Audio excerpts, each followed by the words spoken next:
Bago pa man sumilip ang araw sa ibabaw ng mga bubong na yero sa barangay San Roque, gising na si Joseph. Sa loob ng maliit nilang bahay na halos kasya lang ang isang lamesang kahoy, lumang kalan at 2 banig sa sahig, kumikilos na siya na parang may orasan sa dibdib. Hindi maaaring malate, hindi maaaring magkamali.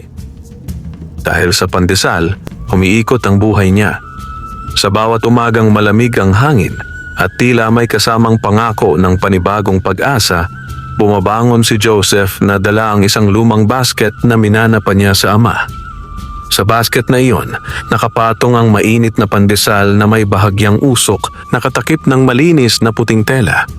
At sa loob ng tela, nakatago rin ang isang bagay na mas mahalaga pa sa tinapay.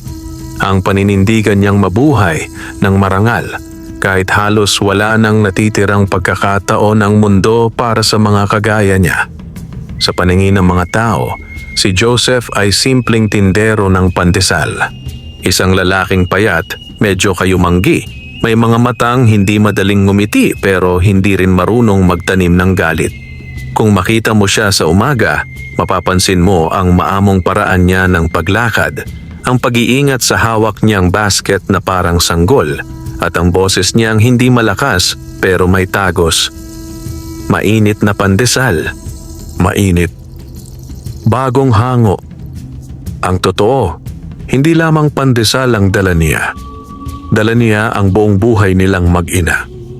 Si Aling Corazon, ang nanay niya, ay matagal nang may sakit sa baga.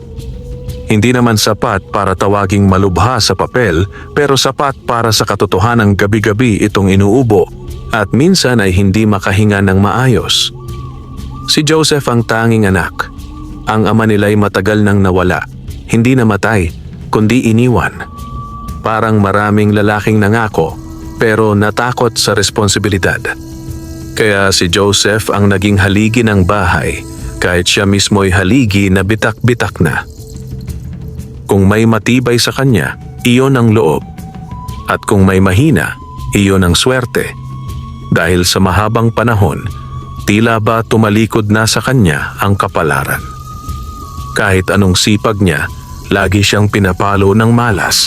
Minsan nauubos ang tinda dahil umuulan, minsan nasisira ang pandesal dahil sa alikabok sa kalsada, minsan may nanggugulo, minsan may nang-aapi.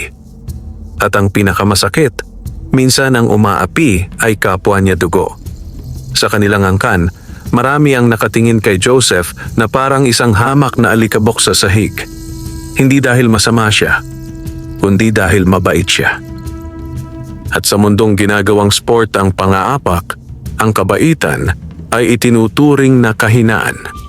May tiyahin siyang si Tia Erlinda, mataba, maporma, kahit hindi naman tunay na mayaman, at mahilig magsalita ng palihim pero may lakas na parang palengke. May pinsan siyang si Roldan, tamad pero mahilig magyabang, at isang pinsang babae na si Merly na palaging nakasunod sa ina na parang anino. Pero higit pa sa anino, dahil sa bibig niya, nanggagaling ang pinakamalalasong chismis. Si Joseph ang pinagtatawanan nilang lahat. Pandesal lang ang kaya, sabi ni Tia Erlinda minsan sa reunion na parang nagbibiro pero nananakit. Naku Joseph, pag napagod ka dyan, pwede ka namang mag-apply sa amin. Tagalinis ng bodega. Dagdag ni Roldan na tila ba malaki ang ipinagmamalaki kahit wala namang ipon. Ngumingiti lang si Joseph. Hindi dahil gusto niya, kundi dahil alam niyang kapag pumatol siya, mas lalo siyang ibabaon. At kung may natutunan siya sa buhay, iyon ay ang ganito. Kapag ikaw ang pinakamahirap sa isang pamilya, mas mabilis kang gawing tapat ng lahat ng sisi.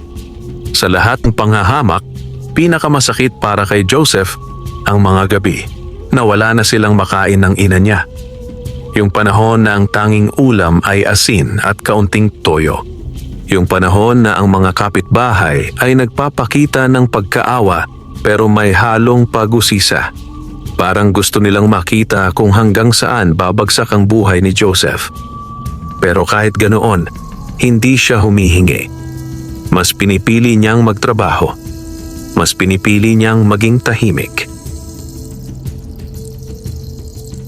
hanggang sa dumating ang araw na tila binuksan ng langit ang isang pinto. Pero kasabay noon, may pinturing binuksan ng kadiliman. Isang Huwebes ng madaling araw, habang naglalakad si Joseph sa gilid ng palengke para kuhanin ang pandesal na ini-order niya sa panaderya ni Mang Dado, may napansin siyang kakaibang babae sa may sulok. Matanda na, payat, gusot ang buhok. Ang damit ay parang damit ng pulubi. Nakaupo sa malamig na semento, nakayuko at nanginginig sa ginaw. Madalas may pulubi roon. Pero ang babaeng ito may kakaiba. Hindi sa itsura, kundi sa pakiramdam. Parang may hangin na umiikot sa paligid niya kahit walang puno. Parang may amoy na hindi maipaliwanag, hindi mabaho, hindi mabango, pero may halong usok ng insenso at dahon na tuyot. Huminto si Joseph. Hindi siya sanay makialam, pero hindi niya rin kayang balewalain. Lumapit siya. "Nay, okay lang po kayo?" Mahinahon niyang tanong. Dahan-dahang tumingala ang babae. At sa unang tingin pa lang, napako ang loob ni Joseph. Dahil ang mga mata ng matanda ay malinaw na malinaw. Hindi mata ng pulubi, hindi mata ng taong matagal ng lugmok. Ang mata nito ay parang mata ng taong maraming alam. Mata ng taong nakakita na ng mga bagay na hindi kayang makita ng ordinaryo. "Anak," mahina nitong sabi, pero tila may bigat ang bawat pantig. "May dala ka bang tinapay?" Napatitig si Joseph sa basket niya. "May pandesal po. Kaka-deliver lang po sa akin," sagot niya. "Kahit isa." Hiling ng matanda. "Hindi ako nanghihingi para sa sarili ko lang. Nanghihingi ako dahil may kailangang mangyari." Hindi maintindihan ni Joseph ang ibig sabihin, ngunit hindi na siya nagtanong. Dahan-dahan niyang binuksan ang basket, kumuha ng 2 pandesal at iniabot sa matanda. "Nay, 2 po. Baka gutom po kayo." Kinuha iyon ng matanda na parang sagradong bagay. Hindi agad kinain.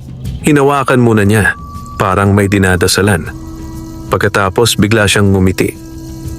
Ngiti na hindi nakakatakot, pero nakakakilabot sa hiwaga. "Joseph," sabi nito. Napatigil si Joseph. "Paano niyo po alam pangalan ko?" Mas lalong lumalim ang ngiti ng matanda. "Hindi lang pangalan mo ang alam ko," sagot nito. "Alam ko ang bigat ng dinadala mo at alam ko rin kung sino ang nasa likod ng mga sakuna mo." Nanlamig ang batok ni Joseph. "Nay, ano pong ibig niyo sabihin?" Sumandal ang matanda sa pader at tumingin sa malayo, parang may pinapanood na hindi nakikita ng iba. "May inggit sa dugo mo, anak," bulong nito. Inggit na hindi lang salita. Inggit na sinabayan ng itim na dasal. Gusto sanang tumawa ni Joseph. Gusto sana niyang sabihing hindi siya naniniwala sa ganoon. Pero bago pa siya makapagsalita, umubo ang matanda. Ngunit sa halip na normal na ubo, parang may lumabas na hangin na malamig. At sa sandaling iyon, nakita ni Joseph ang balat nitong tila kumikislap sa ilalim ng ilaw ng poste. Sa isang kisap mata, parang nagbago ang anyo, parang hindi na pulubi, parang ibang nilalang. Mabilis ding bumalik sa dati. At nagpatuloy ang matanda na tila walang nangyari. "May tao sa angkan mo," sabi nito.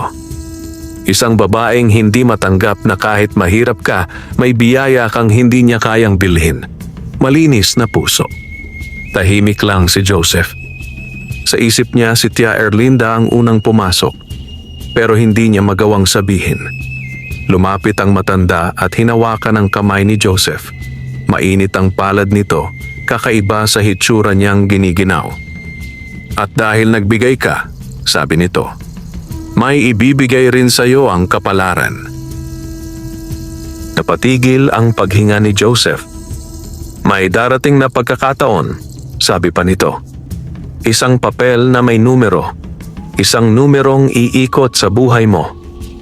"Numero?" tanong ni Joseph, halos pabulong. "Oo," sagot ng matanda. At kapag dumating iyon, huwag mong ipagsabi, huwag kang magtiwala agad sa kahit kanino. Dahil kapag nalaman ng mga inggit ang biyaya mo, gagawin nilang sumpa ang swerte. Napalunok si Joseph. Hindi siya mahilig sa loto, pero parang hinahabol siya ng mga salita ng matanda. Bakit po ninyo sinasabi sa akin to? Tanong niya. Biglang tumayo ang matanda. Sa kabila ng payat nitong katawan, tila wala itong hirap. Dahil ang mundo, sagot nito, ay hindi lang sa nakikita at may mga taong kailangan ng liwanag para labanan ang dilim.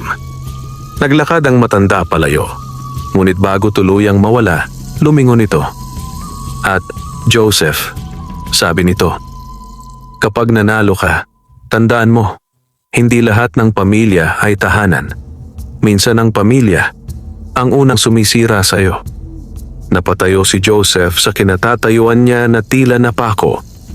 At bago pa siya makasigaw, bigla na lang nawala ang matanda sa dilim. Parang hinigop ng hangin.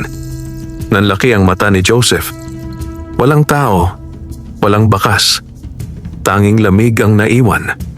At sa palad niya, may iniwang bagay. Isang maliit na papel na nakatupi. Dahan-dahan niya itong binuksan. Sa loob, may nakasulat na 6 na numero. At sa ibaba, isang pangungusap.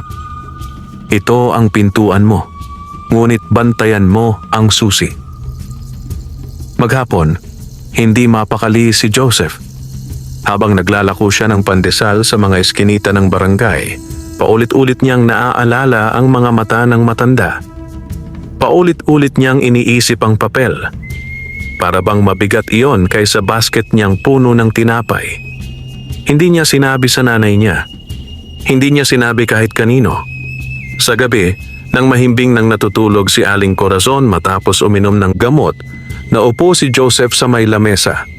Pinagmasdan niya ang papel na parang may apoy. Sa unang pagkakataon sa buhay niya, nakaramdam siya ng takot at pag-asa sa iisang dibdib. Kinuha niya ang lumang alkansya niya na gawa sa lata, binuksan at kinuha ang naipon niyang barya, pambili sana ng bigas kinabukasan. Ngunit may bulong ang tadhana na mas malakas kaysa gutom. Lumabas siya. Naglakad siya hanggang sa tindahan na may taya ng loto. At sa unang pagkakataon, tumaya si Joseph. Ibinigay niya ang 6 na numero. Pinirmahan ang tiket. At nang lumabas siya sa tindahan, napatingala siya sa langit. Tahimik. Walang tala. Pero sa dibdib niya, may kumikislap na kakaibang pakiramdam. Parang may gumising na matagal nang natutulog. Kinabukasan, kumalat sa barangay ang balita. May nanalo sa loto sa kanilang lugar. Hindi pa alam kung sino. Pero ang balita, parang apoy. Mabilis kumalat, mabilis lumaki, mabilis umabot sa mga tenga ng may inggit. At sa bahay ni Tia Erlinda, habang nagkakape ito at nanonood ng telebisyon, narinig niya ang balita at bigla siyang napangiti. Ngiting hindi masaya, ngiting may balak. May nanalo sa loto dito sa atin, bulong niya sa sarili. Lumapit si Merly. Sino kaya, ma?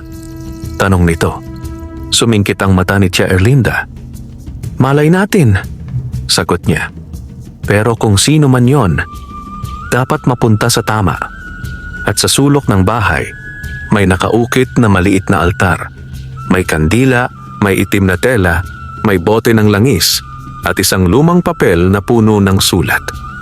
Dahan-dahang hinaplos ni Tia Erlinda ang altar na parang kausap ang kung anong nasa likod nito. At sa bibig niya lumabas ang bulong na hindi dasal, kundi panawagan. Doon, sa gabing iyon, sinimulan ng inggit ang paggalaw. Hindi lang inggit ng tao, kundi inggit na humihingi ng tulong sa dilim.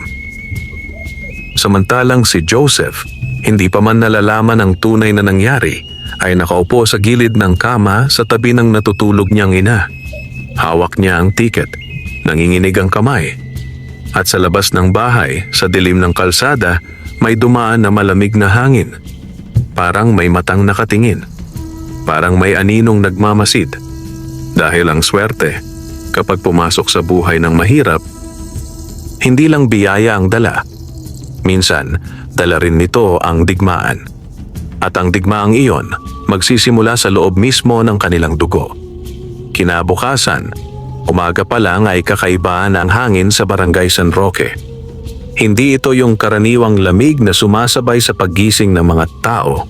Hindi rin ito yung tipikal na ingay ng tricycle, tahol ng aso at sigawan ng mga bata sa eskinita. Ang hangin ngayon ay may dalang usisa. May kasamang pang-amoy na parang aso ang buong baryo na biglang nakaamoy ng dugo. Dahil sa loto. Sa maliit na tindahan sa kanto kung saan tumataya ang karamihan, doon nagsimula ang bulong-bulungan. May nanalo raw na taga rito at hindi maliit na halaga. May nagsabi pa na jackpot daw. At kapag jackpot na, hindi na pang linggo-linggo ang pagbabago ng buhay. Panghabang buhay na.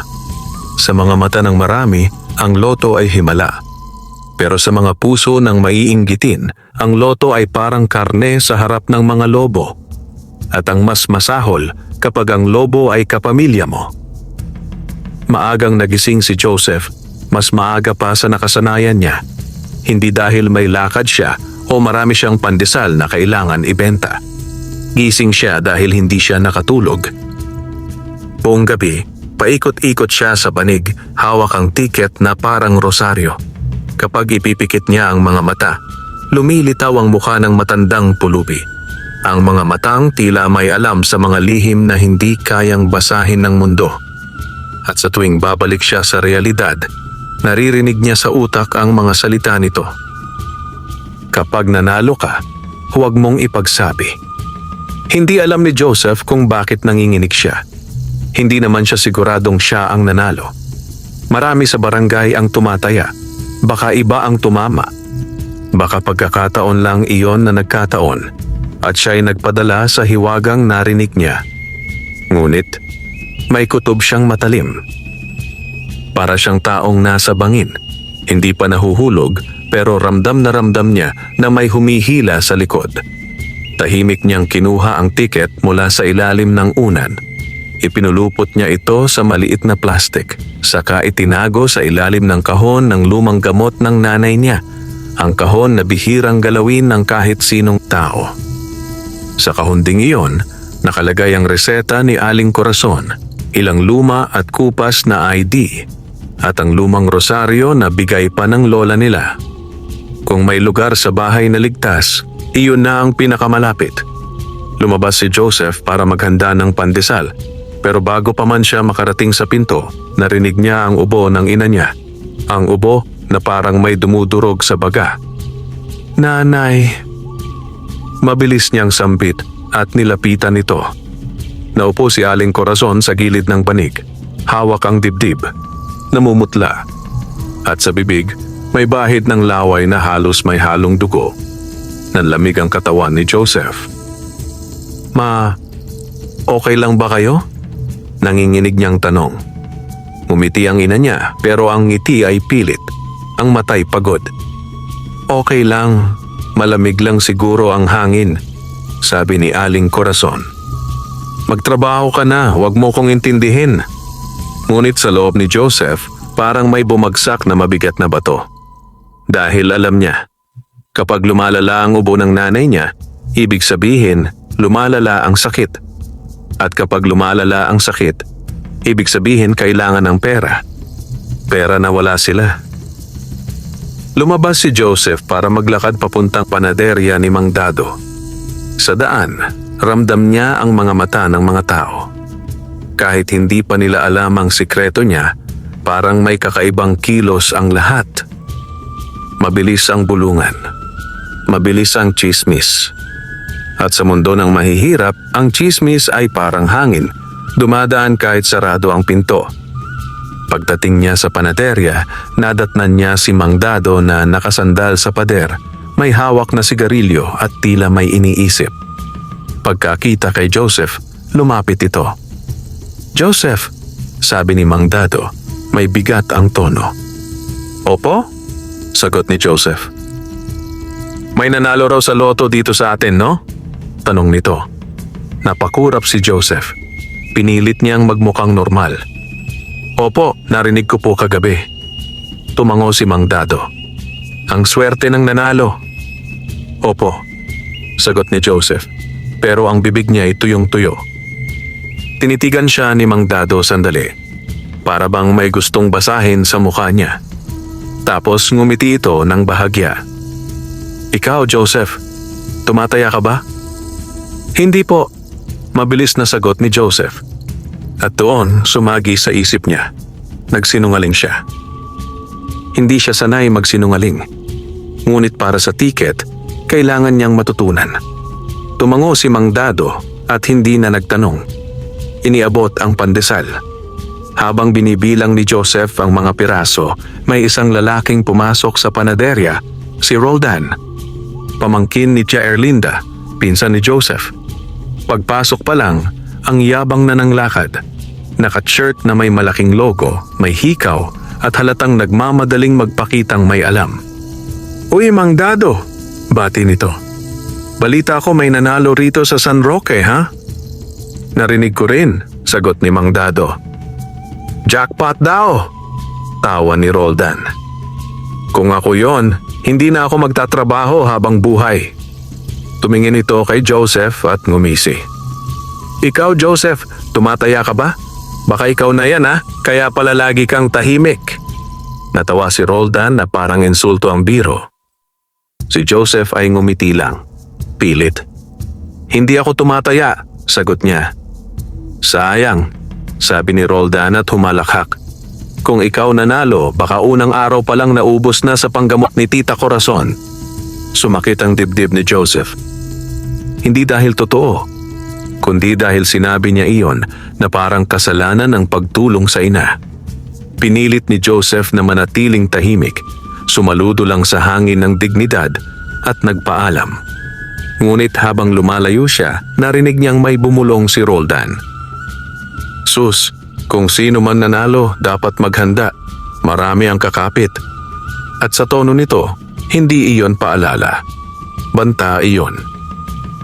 Sa bahay ni Tia Erlinda, mas mainit pa sa kalan ang usapan. May nakatambay na 3 babae, mga kapitbahay na mahilig sa tsismis. Nakaupo sa sala, may kape at biskwit at parang nagdadasal sa balita.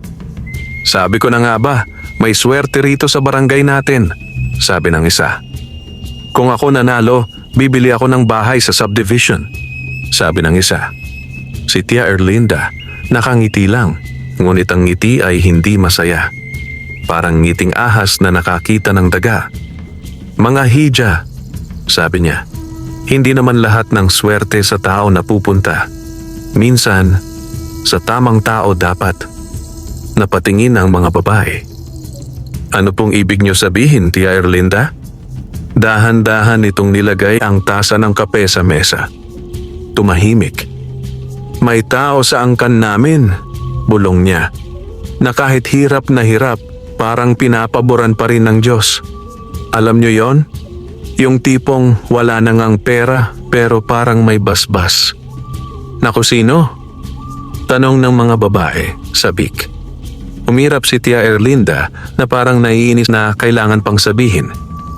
Si Joseph. Nagkatinginan ng mga babae. May isa na natawa.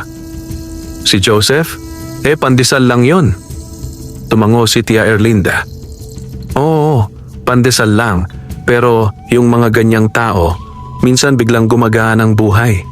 Hindi mo alam saan galing. Baka nagkaka-sideline, hula ng isa. Umiling si Tia Erlinda. Hindi yun marunong dumiskarte. Pero ang mahirap sa kanya, mabait. Pag mabait, madali lapitan ng swerte. May boses ang isa pang babae. Paano kung siya ang nanalo? Sa tanong na yon, parang nagdilim ang mata ni Tia Erlinda. Kung siya man, bulong niya, hindi dapat siya lang. At sa mga salitang iyon, may kasunod na katahimikan. Katahimikang may laman. Sa bandang kusina, nakatayo si Merly. Hawak ang maliit na mangkok ng asin. Pinagmamasdan ang ina niyang si Erlinda na tila may lihim na kinakausap sa loob ng sarili. Maingat na sabi ni Merly, "Gagawin na ba natin?" Lumipat ang tingin ni Tia Erlinda sa anak. Tumango ng dahan-dahan.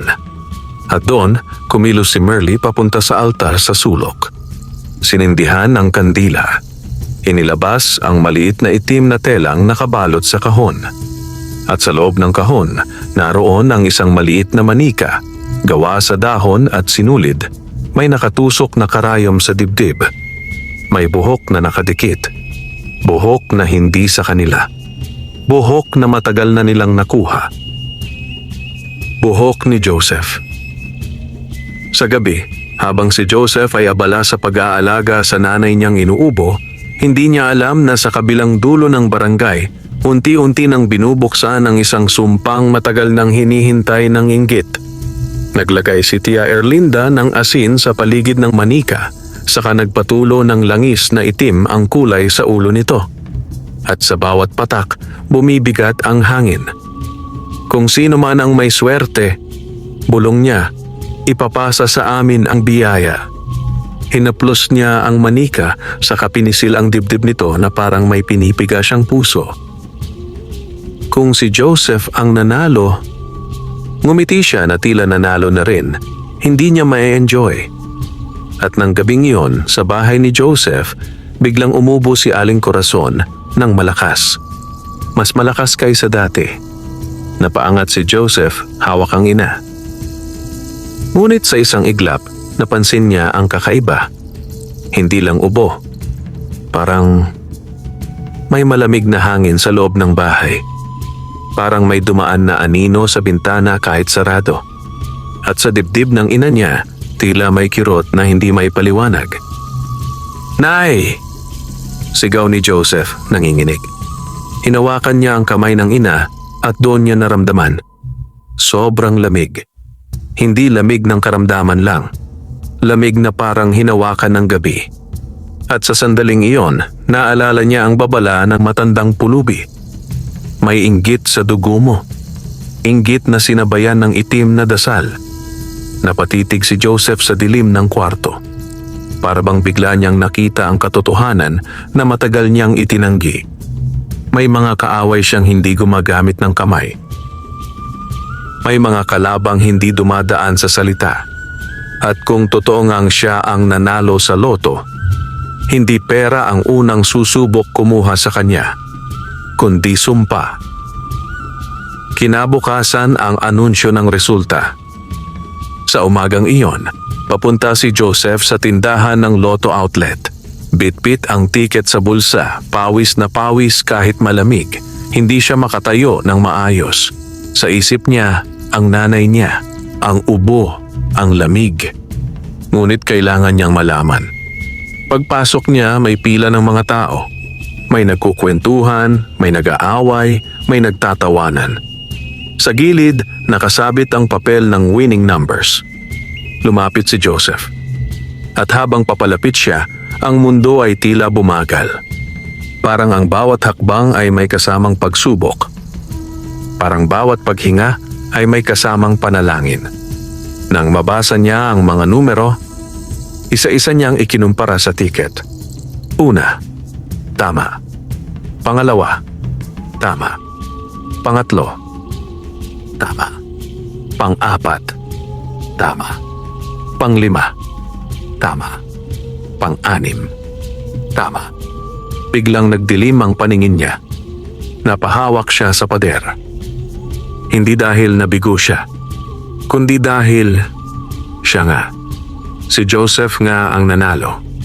At hindi maliit. Jackpot. Halagang hindi niya kayang bigkasin sa isip ng hindi nanginginig. Sa unang pagkakataon sa buhay niya, gusto niyang umiyak.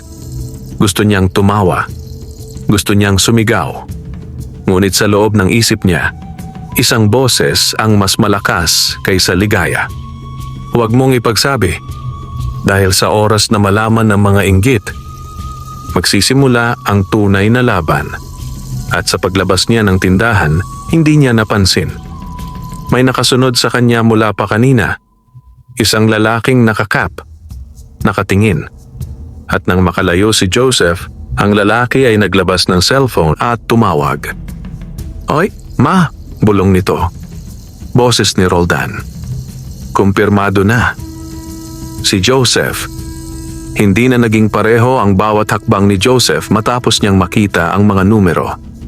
Sa labas ng Lotto outlet, tila normal pa rin ang kalsada. May mga tindahang bukas, may mga batang naglalaro sa tabi ng kanal, may mga tricycle na dumaraan at bumubusina sa pagsingit. Ngunit para kay Joseph, ang lahat ng tunog ay para lumalakas ng sobra at ang bawat tingin ng tao ay parang may kahulugan. Ang jackpot na hawak niya sa bulsa ay hindi na lamang papel. Isa na itong apoy. At sa mundong puno ng inggit, ang apoy ay hindi lang nagbibigay liwanag. Nagpapasimula rin ng sunog. Naglakad si Joseph ng mas mabilis. Pinilit niyang ipakita sa mukha ang dating anyo. Tindero lang, pagod, may laman ang basket. Pinilit niyang maging karaniwang si Joseph. Ngunit sa dibdib niya, parang may tumutulak na kaba. At hindi siya nagkamali. Pagliko pa lamang niya sa isang eskinita pa uwi, napansin niyang may aninong sumusunod sa kanya. Hindi man diretsyong nakabuntot, ngunit sapat ang agwat para makasinghot ng sikreto. Minsan titigil, minsan lalakad, minsan magtatago sa likod ng sari-sari store, minsan magkukunwaring may tinatawagan. Tila ba may matang nagbabantay. Hindi siya lumingon agad. Ginamit niya ang matagal nang natutunang ugali ng mga mahihirap. Magpakalasing sa katahimikan at mag-ingat sa kilos. Nang makarating siya sa mas mataong bahagi ng barangay, doon siya tumigil at tumingin sa salamin ng maliit na tindahan ng cellphone load. Sa refleksyon, malinaw niyang nakita si Roldan, ang pinsan niyang tamad, mapangmata at laging mayabang kahit walang ibinubuga sa buhay. Nang magtagpo ang mata nila sa refleksyon, biglang umiwas si Roldan. At sa sandaling iyon, parang may kutsilyong tumusok sa sikmura ni Joseph. Alam na nila. Hindi pa man niya naipapasa sa bangko, hindi pa man niya napapalitan ng tiket, hindi pa man niya nailalabas ang pera. Alam na nila. Paano? At doon, naalala niya ang tanong ni Mang Dado kagabi. Naalala niya ang palihim na pagtingin. Naalala niya ang tila simpleng usapan sa panaderya. Hindi pala simpleng usapan. Pagsisiyasat pala yon. Parang may kumalabog sa loob ng dibdib ni Joseph. Ngunit hindi siya huminto. Nagpatuloy siya sa paglalakad pa uwi. Ngunit ang paa niya ngayon ay may bagong misyon. Mailigtas ang nanay niya. Mailigtas ang sarili niya. Mailigtas ang tiket. Pagdating sa bahay, nadatnan niyang nakaupo si Aling Corazon sa gilid ng banig. Hawak ang dibdib at halos hindi makahinga. Ang ubo nito ay mas malala kaysa kahapon. Ang boses nito ay parang nalulunod. "Nanay!" Sigaw ni Joseph at dali-daling lumapit. Inalalayan niya ang ina, binigyan ng tubig, pinahiga. Ngunit sa bawat ubo nito, ramdam ni Joseph ang pagguho ng mundo niya. Hindi ito normal.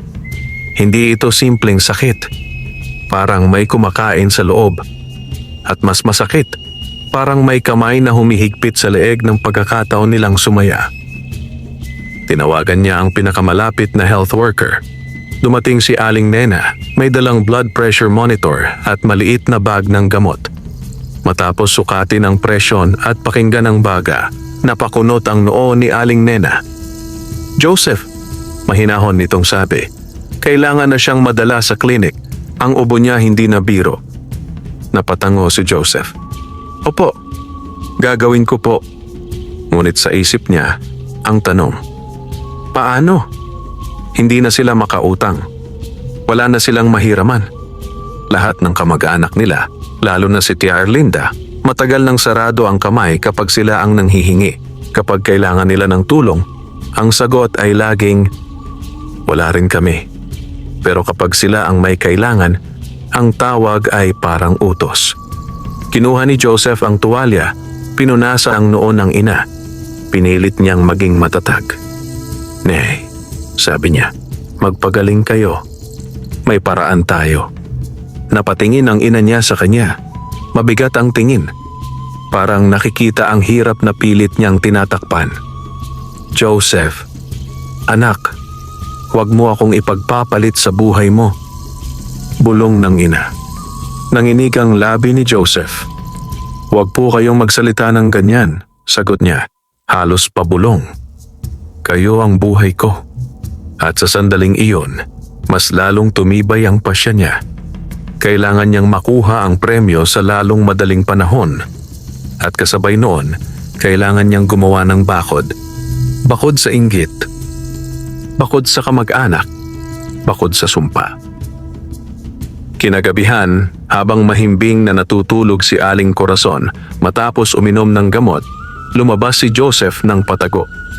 Nagtungo siya sa bahay ni Mang Isko, isang matandang lalaki sa dulo ng barangay na kilalang may kakaibang kaalaman.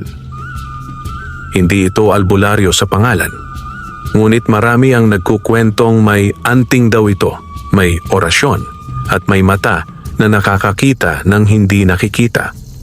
Hindi man naniniwala ng lubos si Joseph sa ganitong bagay noon. Ngayon wala na siyang oras para magpakamatalino.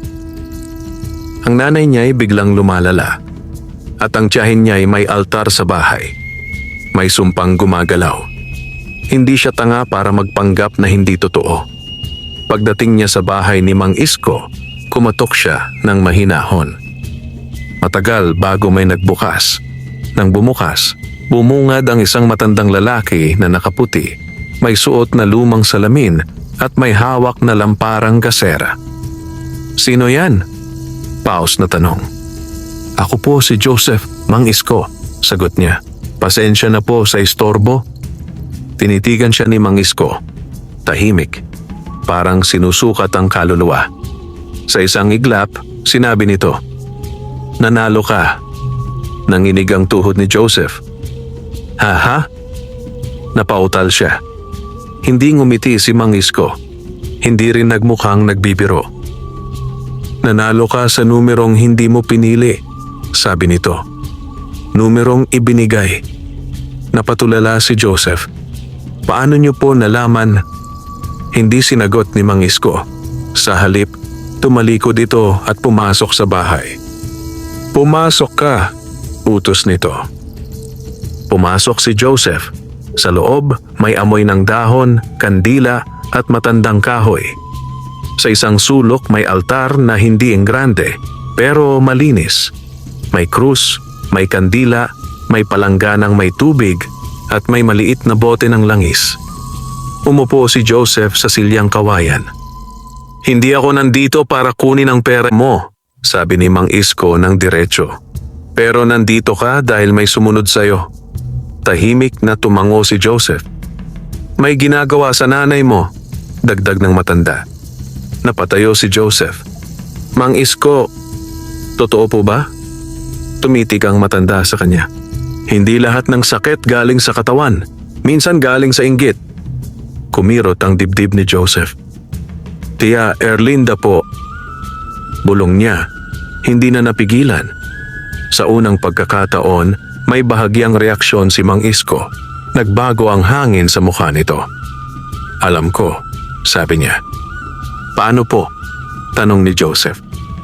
"Kapag ang tao ay matagal ng madilim," sagot ni Mang Isko, "hindi na niya kailangang magtago. Amoy na amoy." Naupo ulit si Joseph. Halos hindi makahinga.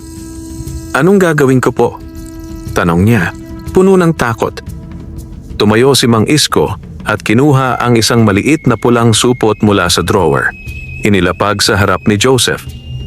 "Bakod," sabi nito. "Ito ang una mong kailangan. Hindi pangyaman ang anting-anting, pangbuhay." Binuksan ni Joseph ang supot.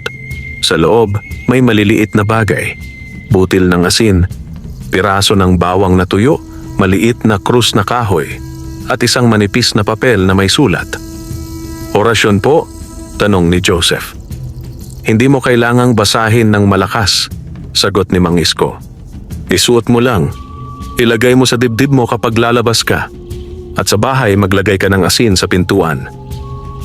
Napatango si Joseph. Pero tandaan mo, seryosong dugtong ni Mang Isko, hindi nito mapipigilan ang lahat. Ang bakod, hindi pader. Paalala lang ito na mag-ingat. Naiintindihan ko po, sagot ni Joseph. Tumahimik si Mang Isko sandali, saka dahan-dahang nagsalita ulit. Joseph, hindi lang pera ang habol sa'yo. Kapag nalaman nilang jackpot, magiging halimaw ang mga taong dati mo nang kilala. Napayuko si Joseph. Maraming malalapit ang lalapit, dagdag ng matanda. At sa unang araw, magmamahal sila. Sa ikalawa, kakapit sila. Sa ikatlo, mga agaw na sila. Napatitig si Joseph. Kung gusto mong mabuhay, sabi ni Mang Isko, unahin mong iligtas ang nanay mo. Pangalawa, ilayo mo ang tiket. Pangatlo, maghanda ka sa digmaan. Habang nasa bahay ni Mang Isko si Joseph, sa bahay naman ni Tia Erlinda ay nagaganap ang isang pagtitipon. Hindi ito salo-salo. Hindi ito reunion. Isa itong paglalatag ng patibong. Naroon si Tia Erlinda, si Merly, si Roldan, at isang lalaking hindi taga-barangay, payat, maputla, may mga matang tila laging kising. Ang pangalan niya ay Mang Temyong. Kilala ito sa kabilang bayan bilang mangkukulam na marunong magbalik ng swerte. Nakaupo si Mang Temyong sa harap ng altar, pinaglalaruan ang isang maliit na sisidlan na parang gawa sa bungo o buto. Sino ang nanalo? Tanong nito. Mababa ang boses. Umisi si Roldan.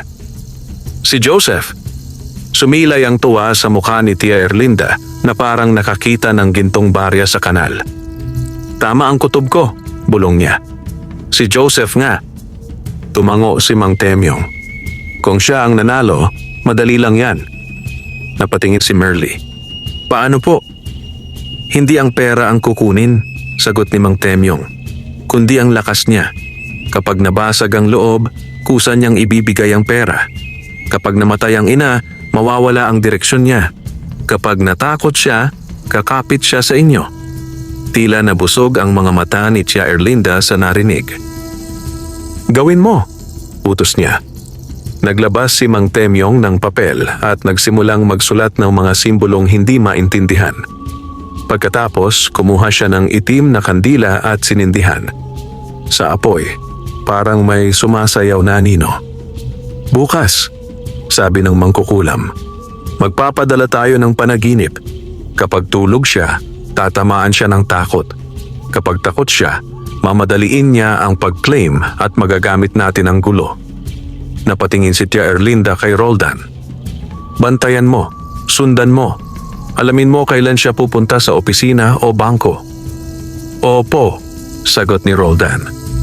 At si Merly, nakatitig sa kandila, tila ba may sariling inggit na umiikot sa dibdib. Joseph, bulong niya, halos pabulong.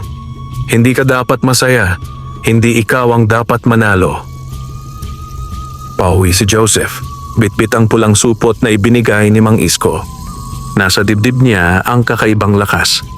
Hindi dahil sa anting, kundi dahil sa pag-amin na may laban siyang kailangan paghandaan.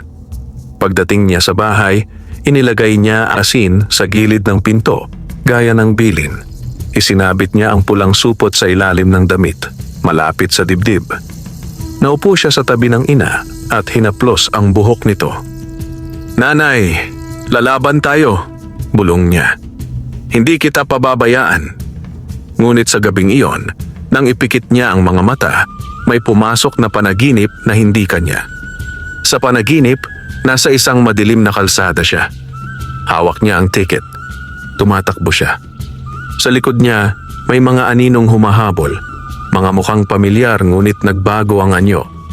Si Tia Erlinda, may mahabang dila. Si Roldan, may matang pula. Si Merly, may kuko. At sa harap niya, naroon ang ina niya. Nakatali, nakaluhod, umiiyak. Joseph! Sigaw ni Aling Corazon. Ibigay mo sa kanila para mabuhay ako. At sa sandaling iyon, may isang malakas na tawa sa dilim. Tawang hindi tao. tawang kumakain ng pag-asa. Nagising si Joseph na basang-basa ng pawis. Hingal, nanginginig.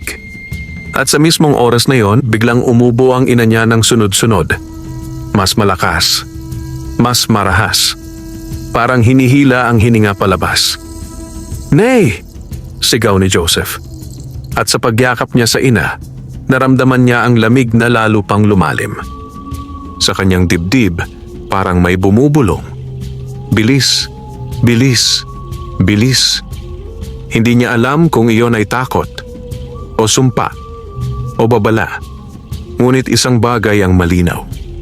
Sinimulan na ng mga inggit ang pagwasak. At kung hindi siya gagalaw agad, baka ang jackpot na iyon maging kapalit ng buhay ng kanyang ina. Hindi na hinintay ni Joseph ang susunod na umaga para mag-isip. Pagkatapos ng panaginip na parang tunay na sugat sa isip at pagkatapos ng gabing halos maubos ang hininga ng kanyang ina, napagtanto niyang ang oras ay hindi nakakampi nila. Kung dati, ang panahon ay dahan-dahan lang, isang araw para sa pandesal, isang araw para sa utang, isang araw para sa gamot. Ngayon, bawat minuto ay parang patak ng kandila na paubos na. At habang nauubos ang kandila, mas lumalakas ang dilim. Sa madaling araw, bago pa man sumikat ang araw, bumangon si Joseph. Sinilip niya ang ina. Nakahiga si Aling Corazon, natutulog ngunit halatang hirap. Ang dibdib ay umaalon sa mabigat na paghinga at ang mukha ay maputla na parang pinag-alisan ng dugo. Sa tabi nito, nakapatong ang lumang panyo na may bahid ng plema. Sa sulok, may maliit na tasa ng tubig at gamot na hindi naganap na kayang lunurin ng sakit. Naupo si Joseph sa gilid ng banig, hinawakan ang kamay ng ina. "Nay," bulong niya, "kailangan kong lumabas." Nagmulat ang ina niya ng bahagya, tila pilit. "Saan ka pupunta, anak?" Paos nitong tanong. "May aayusin lang po," sagot ni Joseph. "Babalik din po agad." Tiningnan siya ni Aling Corazon ng matagal. Parang may gustong sabihin, parang may kutob. Ngunit sa halip, mahinang tumango ito. "Mag-ingat ka," sabi nito. At sa isang saglit, parang tumigil ang mundo ni Joseph. Dahil ang simpleng mag-ingat ka ay hindi na lamang payo. Isa na itong pamamaalam na hindi binibigkas. Nilunok ni Joseph ang bigat at tumayo. Kinuha niya ang pulang supot na anting na bigay ni Mang Isko at mas lalo niya itong idinikit sa dibdib sa ilalim ng damit. Kinuha niya ang tiket, maingat, parang humahawak ng basong kristal na kapag nabitawan ay mababasag ang buong buhay. Hindi siya nagbenta ng pandesal ngayong araw. Sa unang pagkakataon, tinalikuran niya ang routine dahil may mas mahalaga kaysa kita, kaligtasan. Bago siya tuluyang umalis, nagpunta siya sa kapitbahay nilang si Aling Nena, ang health worker. "Aling Nena," pakiusap niya, "pwede po bang pakicheck si nanay maya-maya? Lalabas po ako saglit." Tinignan siya ni Aling Nena. "Saan ka pupunta, Joseph?" Napangiti siya ng pilit. "May aasikasuhin lang po para sa gamot niya." Tumango si Aling Nena, tila may naiintindihan. "Sige," sagot nito. "Ako na bahala, pero magmadali ka. Hindi maganda ang lagay niya." "Opo," sagot ni Joseph. At nang umalis siya, parang may humila sa likod ng polo niya. Isang pakiramdam na hindi nakikita, ngunit mabigat. Naglakad siya papunta sa sakayan ng jeep. Sa bawat hakbang, ramdam niya ang mga mata. Mula sa mga bahay, mula sa bintana, mula sa mga tindahan. Ang baryo na dati nakatingin lang sa kanya bilang tindero ng pandesal, ngayon ay tila nag-aabang sa isang taong may lihim na kayamanan. At hindi nagtagal, nakita niya ang anino. Si Roldan. Nasa kabilang kalsada, nakasunod, nakakap. Nagkukunwaring bumibili ng yosi sa tindahan, ngunit ang mata ay nasa kanya. Hindi na nagulat si Joseph. Sa halip, mas naging malinaw ang isang bagay. Hindi na siya pwedeng maging mabait sa paraan na dati. Hindi na sapat ang ngiti at pag-iwas. Kailangan niyang maging matalino.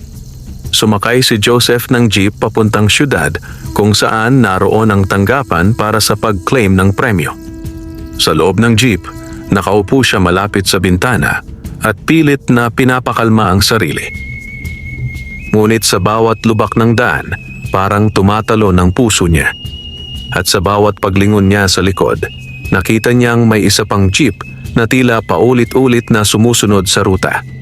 Sa bintana ng jeep na iyon, bahagyang sumilip ang mukha ni Roldan. Hindi na ito simpleng hinala. Sinusundan siya. Pagdating sa syudad, mas sumikip ang mundo ni Joseph. Mas maraming tao, mas maraming sasakyan, mas maraming ingay. Ngunit kahit ganoon, mas ramdam niya ang panganib. Dahil sa mataong lugar, mas madali kang mawala, mas madali ring mawala ang iyo. Pinuntahan ni Joseph ang opisina ng pag-claim, dala ang ticket at mga kinakailangang papeles. Sa loob, malamig ang aircon, ngunit ang pawis niya ay parang hindi maubos. Lumapit siya sa counter. Magalang siyang nagsalita. "Ma'am, nanalo po ako." Hindi siya sumigaw. Hindi siya nagbunyi. Para lang siyang nagulat ng isang bagay na kailangan. Dahil ang ligaya, matagal na niyang ipinagpaliban. Ang buhay muna ng ina niya ang dapat mauna. Tinignan siya ng babaeng teller, ngumiti ng professional. "Sir, congrats po," sabi nito. "Pwede po makita ang ticket?" Inabot ni Joseph ang ticket na nanginginig ang kamay. Sinuri iyon, pinikturan, tinignan ang validity, tinignan ang number, tinignan ang details. Sa bawat segundo ng pagsusuri, parang may kutsilyong dumadaan sa lalamunan ni Joseph. Hanggang sa tumango ang teller. "Sir, jackpot winner po kayo," sabi nito. Nanlambot ang tuhod niya. Naupo siya sa upuang malapit. Pinunasan ng noo. Kung naroon sana ang ina niya, yayakapin niya ito, paiiyakin sa tuwa, sasabihing tapos na ang hirap. Ngunit wala siya roon. At ang kapalit ng tuwa ay takot. Dahil sa labas ng tanggapan, sa kabilang gilid ng kalsada, nakatayo si Roldan, nagmamasid na parang aso. At sa bulsa nito, may cellphone na hawak. Sa bahay ni Tia Erlinda, umuusok ang altar. Nasa harap ito ni Mang Temyong. Nakapikit ang mga mata, hawak ang itim na kandila, at sa sahig ay may nakalagay na bilog na asin. Nang maramdaman niyang gumalaw si Joseph sa syudad, biglang dumilat ang mangkukulam. "Umalis na siya," sabi ni Mang Temyong. Ngumiti si Tia Erlinda na parang hinihintay lang ang kumpirmasyon. "Nasaan?" tanong niya. "Kino-claim na," sagot ni Mang Temyong. Sumandal si Tia Erlinda, nakapamaywang, parang reyna. "Hindi niya mapipigilan," sabi niya. Kapag hawak na niya ang pera, mas madali siyang pigain.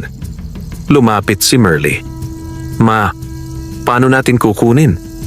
Tumawa si Tia Erlinda ng mahina. "Una," sabi niya, "guguluhin natin ang isip niya. Pangalawa, sisirain natin ang lakas niya. Pangatlo, sa huli, kusa niyang ibibigay." At saka lumingon siya sa altar at bumulong. "Alam kong nakikinig ka." Parang may hangin sa loob ng bahay na dumaan. At ang kandila ay kumislot ang apoy, tila sumang-ayon. Sa opisina, ipinapinaliwanag kay Joseph ang proseso, pirma, verification, bank transfer, dokumento, at mga alituntunin sa privacy. May isang bahagi roon na tila mahalaga. "Sir, para po sa seguridad, huwag po muna niyong ipagsabi kanino man at iwasan po ang mga biglaang pera requests, lalo na po kung hindi documented." Napatango si Joseph. Kung alam lang nila, hindi lang pera requests ang haharapin niya. Baka buhay niya mismo ang kunin. Matapos ang ilang oras, natapos ang proseso. Hindi pa man niya nahahawakan ng pera sa kamay, ngunit may confirmation na. May date kung kailan papasok ang pera sa account na ipapagawa nila para sa kanya. Binigyan siya ng listahan kung paano magbukas ng bank account, at kung paano ang secure transfer. Sa wakas, parang nabunutan siya ng tinik. Paglabas niya ng opisina, napatingala siya sa langit. "Nanay, may pag-asa na tayo," bulong niya. Ngunit sa sandaling iyon, tumunog ang cellphone niya. Isang tawag. Wala siyang load dati, pero may murang phone siya at SIM. Ngayon, tumunog ito na parang may masamang balita. Tinignan niya ang caller ID. Merly. Nanlamig ang palad niya. Paano nalaman ni Merly ang numero niya? Hindi niya ito ibinigay. Hindi niya ito ipinamahagi. At bakit ngayon tumatawag? Saglit siyang nag-isip kung sasagutin. Pero may boses sa loob niya na nagsasabing kapag hindi niya sinagot, mas lalo silang magiging agresibo. Kaya sinagot niya. "Hello?" Mahinang sabi ni Joseph. At sa kabilang linya, narinig niya ang boses ni Merly. Matamis, maamong-maamo, parang walang ginawang masama sa buong buhay. "Kuya Joseph," sabi nito, "nasaan ka?" Napatigil si Joseph. "Bakit?" tanong niya. "Nag-aalala kami," sabi ni Merly. "Bigla ka raw nawala. Si Tita Corazon, nilalagnat daw. Tapos sabi ni Mama, baka may kailangan ka ng tulong." Napapikit si Joseph. Alam niya ang ganitong tono. Ito yung tono na bago manaksak. "Okay lang po kami," sagot ni Joseph. "Nandito lang ako sa syudad, may inaayos." Sandaling katahimikan. Pagkatapos, humina ang boses ni Merly. "Kuya," sabi nito. "Alam namin." Parang may pumutok na bote sa dibdib ni Joseph. "Alam namin na nanalo ka," dagdag ni Merly, at sa likod ng matamis na boses, lumitaw ang totoong anyo. Tahimik na pagkagutom. Saglit na natigilan si Joseph. Hindi niya alam kung anong isasagot. At doon, humalakhak sa background ang boses ni Tia Erlinda. Malakas, masaya, parang nanalo rin. "Joseph!" sigaw ni Tia Erlinda sa telepono. Kinuha ang linya. "Anak, bakit ka naman ganyan? Hindi mo man lang kami sinabihan." Nanginginig ang panga ni Joseph. "Tia, hindi pa po tapos ang proseso." "Huwag ka na magpalusot," putol ni Tia Erlinda. "Pamilya mo kami. Kung ano ang meron ka, meron din kami." Lalong nanlamig ang paligid ni Joseph. Doon niya naramdaman na ang pera ay magiging kapalit ng kapayapaan. "Tia," mahinahon niyang sabi, "kailangan ko po ang pera para sa gamot ni nanay." Tumawa si Tia Erlinda, pero ang tawa ay walang puso. Oo, yan na naman. Lagi niyo na lang ginagamit si Corazon," sabi nito. "Sige, pag-usapan natin, pero uuwi ka ngayon din. Dito tayo mag-usap sa bahay." Hindi ito pakiusap. Utos ito. At sa isang iglap, naramdaman ni Joseph ang pulang supot sa dibdib niya na parang umiinit. Parang nagbababala. At sa ibabaw ng boses ni Tia Erlinda, may isa pang boses sa likod ng linya. Boses ni Mang Temyong. Mahina pero malinaw. "Pauwiin mo na." Nabasa ni Joseph ang panganib. "Hindi po muna ako uuwi," matigas niyang sabi. Biglang tumahimik ang linya. Pagkatapos, dahan-dahang nagsalita si Tia Erlinda at ang tono ay nagbago. "Hindi ka uuwi?" tanong nito. "Opo," sagot ni Joseph. At sa huling salita ni Joseph, may sumunod na bulong si Tia Erlinda. Hindi na sweet. Banta na. "Kung hindi ka uuwi," sabi nito, "huwag mong sisisihin ang mundo kapag may nangyari sa nanay mo." Napasigaw si Joseph. "Tia, ano pong ibig niyo sabihin?" Pero pinatay na ang tawag.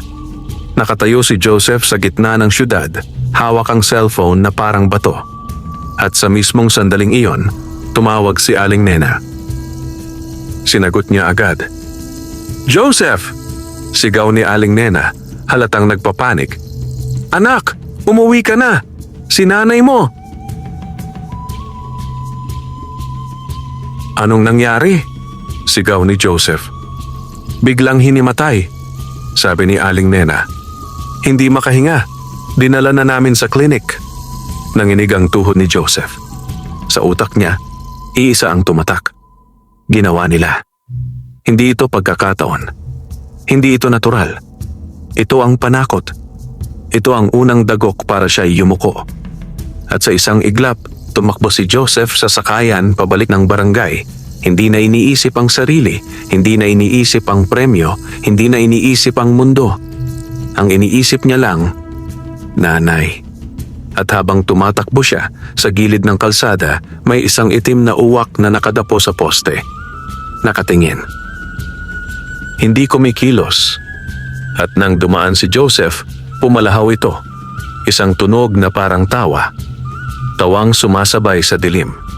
Ang pag-uwi ni Joseph ay hindi na simpleng paglalakbay mula siyudad pabalik sa barangay.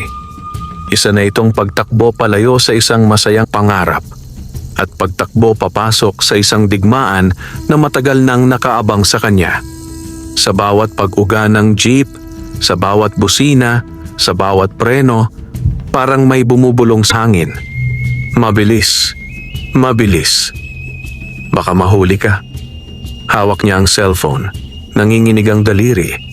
Sa isip niya, paulit-ulit ang boses ni Tia Erlinda, ang banta nitong nakabalot sa peking pagmamahal. Paulit-ulit ang sigaw ni Aling Nena, hinimatay ang nanay niya. At higit sa lahat, paulit-ulit ang pakiramdam na ito'y hindi basta sakuna. Ito'y ginawa. Sa dibdib niya, nararamdaman niyang umiinit ang pulang supot na bigay ni Mang Isko. Parang may pulso, parang may buhay, parang ipinapaalala sa kanya, huwag kang susuko. Ngunit paano ka hindi susuko kung ang kalaban mo'y sarili mong dugo? Pagdating ni Joseph sa barangay, madilim na ang langit. Dala ng ulap ang bigat na parang sisidlan ng sumpa. Hindi umuulan, pero ang hangin ay malamig at mabigat sa balat. Mula sa kayan, tumakbo siya papuntang klinik. At doon niya nakita ang nanay niya. Nakahiga si Aling Corazon sa lumang kama, may oxygen mask na hiniram lang, may dextrose na nakakabit sa braso. Ang muka'y maputla, halos parang kandilang nauupos. Sa tabi nito, nakatayo si Aling Nena at dalawang nurse. Pagkakita kay Joseph, lumapit si Aling Nena. Joseph, anak. Mahinang sabi nito, buti dumating ka. Nilapitan ni Joseph ang ina. Hinawakan niya ang kamay nito, nanginginig. Nanay! Bulong niya. Nandito na ako.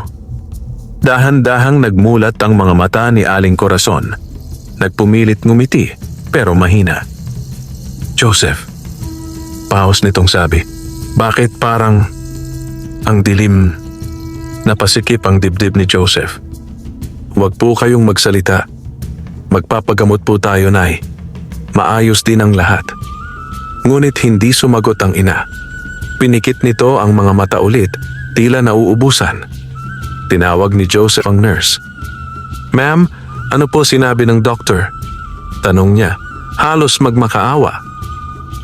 Critical po, sagot ng nurse.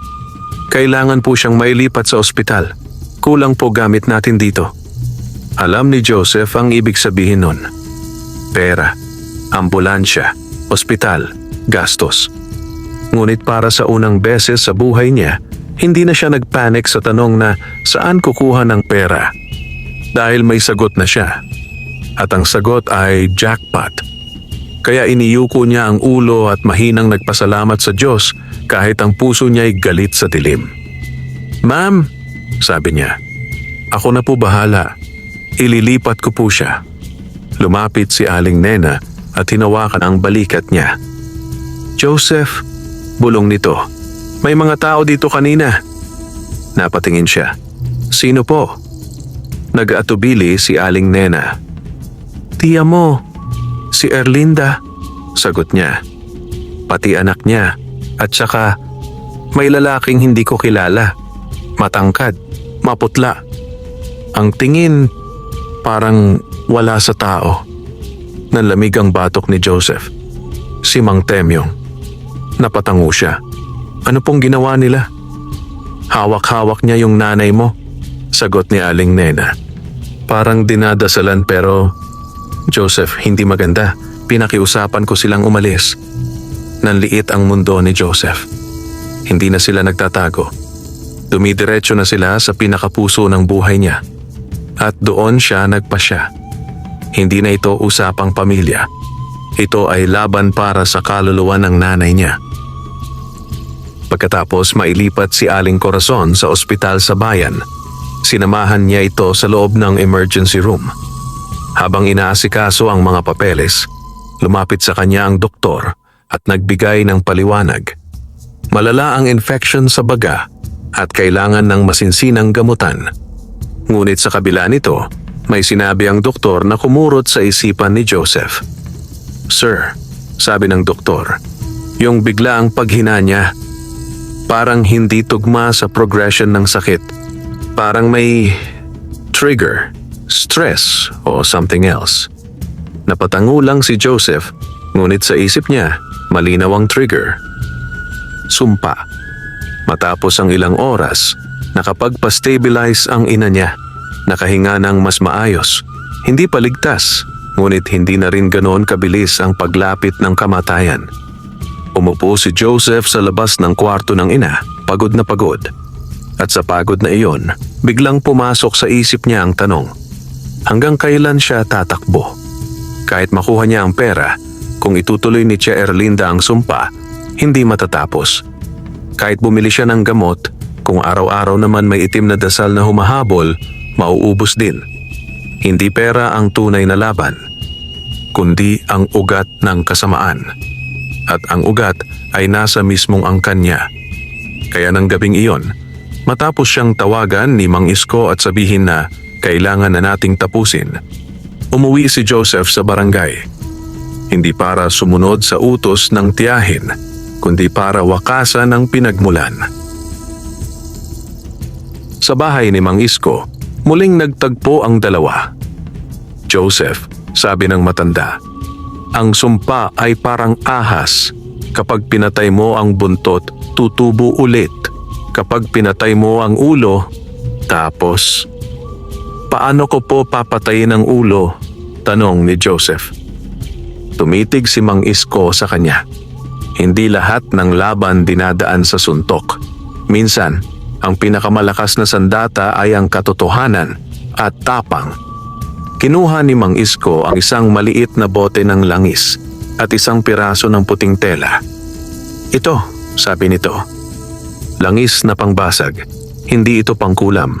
Pangalis ito ng nakakapit na sumpa. Tapos po, tanong ni Joseph. Harapin mo sila, sagot ng matanda. Ngayon din, nanlaki ang mata ni Joseph. Mang Isko, kung pupunta ako doon baka patayin nila ako. Umiling si Mang Isko. Hindi ka nila papatayin. Hindi nila kaya. Ang kailangan nila ay yumuko ka. Pero kapag hindi ka yumuko, mapipilitan silang lumantad. At doon tumibay ang dibdib ni Joseph. Hindi dahil wala siyang takot, kundi dahil mas malaki na ang dahilan kaysa takot. Tumango siya. Opo, sabi niya. Haharapin ko. Sa bahay ni Tia Erlinda, may nagaganap na pagtitipon. Nasa sala si Tia Erlinda, si Merly, si Roldan at si Mang Temyong. Nasa mesa ang ilang pagkain, pero walang saya sa paligid. Ang saya nila ay hindi sa pagkain, nasa plano, nasa pera. At nang marinig nila ang katok sa pinto, biglang tumahimik ang lahat. Sinong ganyan kagabi? Iritang tanong ni Tia Erlinda. Binuksan ni Roldan ang pinto. At doon, tumambad si Joseph. Hindi siya nakayuko tulad ng dati. Hindi siya ngumingiti ng pilit. Ang tindero ng pandesal ay wala na sa pintuan. Ang nakatayo roon ay isang lalaking handang manindigan. Joseph! Sigaw ni Tia Erlinda na kunwari nagugulat. Ay naku anak, buti naman at dumating ka. Halika dito. Tumigil ka. Malamig na sabi ni Joseph. Napatigil ang tiyahin niya. Ang mga mata nito'y sumingkit. Ano? Tanong ni Tia Erlinda, tila hindi makapaniwala. Alam ko ang ginagawa mo, sabi ni Joseph, diretso. Alam ko ang sumpa, alam ko ang kulam, at alam ko kung sino yang kasama mo. Napatingin ang lahat kay Mang Temyong, ngunit si Mang Temyong ay hindi natinag, ngumiti pa. Bata, sabi nito, matapang ka ngayon, pero hindi ka magtatagal. Ngunit hindi umatras si Joseph. Lumapit siya sa mesa, inilapag ang bote ng langis. Ako ang nanalo, sabi niya. Pero hindi ko ibibigay ang kahit piso sa inyo. Biglang tumawa si Tia Erlinda. Hoy, ang yabang mo naman. Pamilya mo kami. Hindi pamilya ang gumagawa ng sumpa, sagot ni Joseph. Biglang tumayo si Merly. Kuya, wag mo kaming akusahan. Ngunit pinutol ni Joseph. Huwag ka na magkunwari, sabi niya. Ikaw ang nagdala ng buhok ko. Ikaw ang sumunod sa utos. Napatameme si Merly. Doon biglang nagbago ang hangin sa sala. Parang bumigat. Parang may sumisikip sa dibdib ng lahat. At sa sulok, ang altar ni Tia Erlinda ay parang biglang umitim ang apoy ng kandila. Si Mang Temyong ay tumayo dahan-dahan. Kung ayaw mo, sabi nito, hindi ka rin sasaya. At sa sandaling iyon, itinuro ni Mang Temyong ang daliri sa kanya at bumulong ng hindi maintindihang salita. Parang may humampas na hangin sa dibdib ni Joseph. Nanlamig ang buong katawan niya. Nanginginig ang kamay niya. Pero bago pa siya tuluyang mapaurong, biglang humawak si Joseph sa pulang supot sa dibdib niya at mabilis na binuksan ang puting tela na binigay ni Mang Isko. Sa loob ng tela, may asin at orasyon na nakasulat. Sa ngalan ng liwanag, bulong ni Joseph, binabasag ko ang sumpa. At mabilis niyang ipinahid ang langis sa palad niya. Saka itinaas ang kamay at gumawa ng tanda ng krus sa hangin. Sa isang iglap, pumalahaw ang hangin sa loob ng bahay. Hindi tunog na maririnig ng kapitbahay. Tunog na mararamdaman ng kaluluwa. Biglang kumislot ang kandila sa altar at namatay. Napatayo si Tia Erlinda, nanginginig. Ano to? Sigaw nito. Si Mang Temyong, na kanina'y kampante, biglang napaatras. Hindi pwede, bulong nito. May bakod siya. Tumitig si Joseph kay Tia Erlinda. Kung may ginawa ka sa nanay ko, sabi niya, nanginginig sa galit. Susumbong ako, hindi lang sa pulis, kundi sa buong barangay. Ipapakita ko kung ano ka talaga. Tumawa si Tia Erlinda, pero ang tawa ay basag na basag. Wala kang ebidensya, sigaw nito. Meron, sagot ni Joseph. Kinuha niya ang cellphone at ipinakita ang video recording. Kanina pa pala siya nakarecord. Lahat ng sinabi nila, ang banta, ang pag-amin, ang pangalan ni Mang Temyong. Namula ang mukha ni Tia Erlinda. Roldan! Sigaw niya. Pero si Roldan ay hindi na makatingin. Tila nahuli. Si Mang Temyong naman ay tumakbo papunta sa pinto, ngunit bago pa siya makalabas, tila natapilok siya sa wala. Parang may humarang na hindi nakikita. Nabuwal siya. At sa pagbuwal, tumama ang ulo niya sa sahig. Napatigil ang lahat. Walang nagtulak, walang humarang. Ngunit parang may kamay ang tadhana na nagsabing, tama na. Sa labas, nagsimulang mag-ingay ang mga kapitbahay dahil narinig nila ang sigawan.